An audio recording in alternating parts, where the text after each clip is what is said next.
Claudia's brain, we meet. It was the summer of '79 when my father and I followed the moving van down the Helix and into Cumberland Gap. I was 10, a time of triple layer misery for me. First, I was leaving my friends behind in Providence to move to this strange and isolated place. Second, breast cancer had taken my mother 8 months earlier. I missed her intensely. She was still my first thought when my eyes popped open every morning. Was it all just a bad dream? She was my last thought as I struggled to close my eyes at the end of the day. When will the hurt stop? Yeah, I'd been a mama's boy, but my mom was cool. Third, since my mother's death, my father had wilted from the grief. He barely spoke to me except for functional reasons. Do your homework. It's time for bed. I made TV dinners. Yours is on the stove when you want it. We're moving to Cumberland Gap, Tennessee. The movers will be here in 3 weeks. Have your stuff packed by then. I think he was up for tenure the following year. I never knew if our leaving Providence was due to his anticipation of their decision or if he was just fleeing the unbearable memories of his beloved Maddie. Moving day was an oppressive 99 degrees in a place sheltered from a breeze. My father hadn't said a word to me the whole day. When the truck pulled in front of the 2-story, faded gray shingled house, I had to guess that this was my new home. The house sat cockeyed, leaning a little to its left. The sidewalk had buckled, as if to say, yeah, you're not really welcome here. I didn't care. I didn't want to be there anyway. The mover set aside the lattice boxes for me to carry into the house, lampshades, bedding, clothing. On one of my turns back out, I saw her, copper hair, peeking into the back of the moving truck. My gut reaction was to do a 180 and head back into my crooked house. I followed my gut. Hey, boy. I picked up my pace. Hey, boy. Footsteps told me she was already on me. I had no choice but to turn and face her. Are you moving in? I guess so.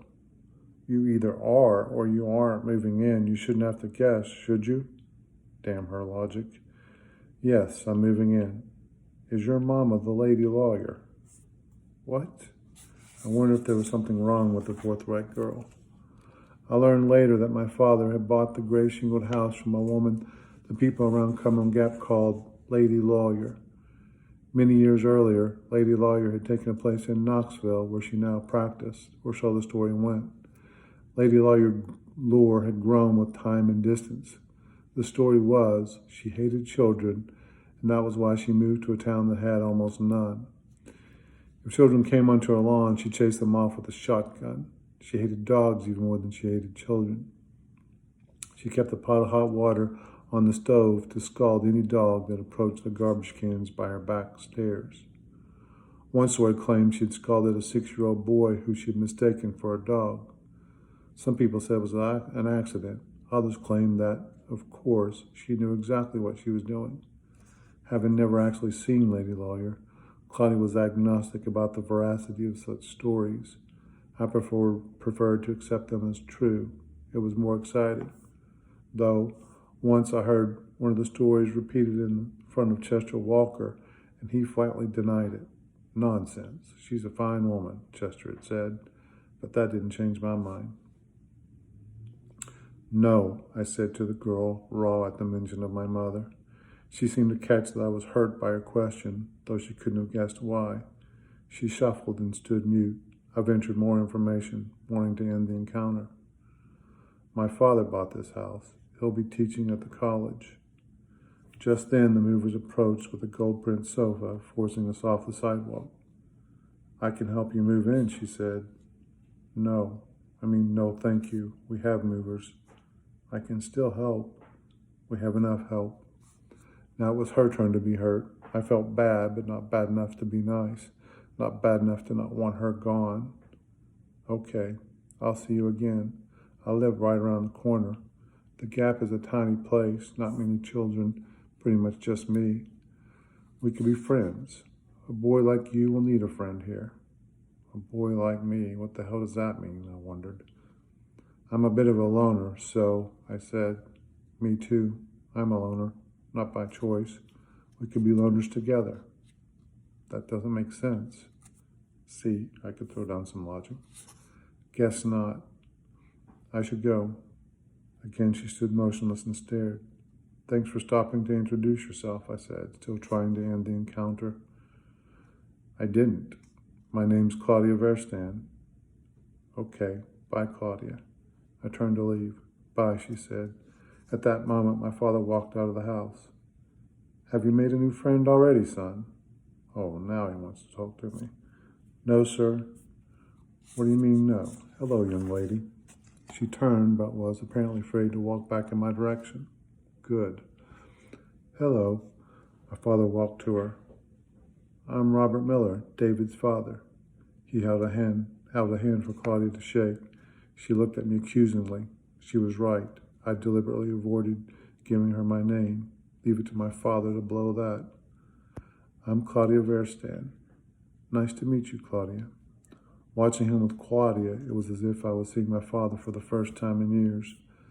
Becoming a widower had aged him. At 44, his hair was more salt than pepper. He wore round,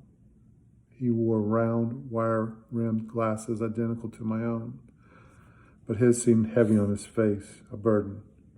He had that kind of prominent forehead my comic books associated with evil geniuses. His chin and jaw had surrendered to the more distinguished nose and flared eyes. Yellow specks spotted sad brown eyes.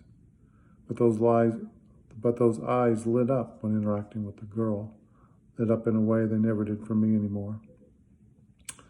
Nice to meet you. What will you teach at the college? I teach philosophy. My father enunciated the last word a little too slowly, then seemed to regret the word, like he should have said something else, like he didn't have time on moving day to explain philosophy to this youngster. I like Aristotle. He was an empiricist. He thought the best way to learn about the world is to look and see. That's empiricism. Look and see. I like that. He didn't agree with Plato about forms and innate ideas, but so far, David Hume is my favorite. He was an empiricist too. My father looked at Claudia slack-jawed. Then he started to laugh, really laugh. I couldn't remember the last time I'd heard that. I should have been glad, but I wasn't. I resented it. That's right. Well, you are a delightful surprise. Surely they don't teach Aristotle and David Hume in your school. How'd you come to know that? Encyclopedia Britannica. I'm reading the whole set. Today I finished volume 6. I learned about Hypatia. She was a smart and beautiful lady who lived in Egypt a long time ago. She studied everything, mathematics, literature, music, and law, but the Christians killed her. They pulled her from her carriage, stripped her naked, cut out her eyes, then tore the limbs from her body. I think that's awful. Claudia shuddered at her own words. There was judgment in her tone, moral judgment. That's very impressive. David, don't you think that's impressive, reading the whole encyclopedia? No, it's not impressive, I thought. It's weird. Social judgment. I knew I was the namesake of some dead guy named David Hume. Thankfully, my mother had vetoed Immanuel Kant Miller as a name for her son. But otherwise, I didn't know. It took a while for me to realize that, it was impressive to read the entire 24-volume sets of encyclopedia. At the time, though, I just gawked at the girl. Well, I think it's impressive, my father said, frowning at me. I have a long way to go. It's a lot, Claudia said. The movers came out of the house to retrieve more furniture. Is your mama unpacking in the house? Claudia asked me. She, I mumbled, then looked to my father. My wife passed away last year, he said, pain gripping his voice. I'm sorry, she said, and turned back to me. I'm sorry your mama died. I studied a buckle on the sidewalk and tried not to cry.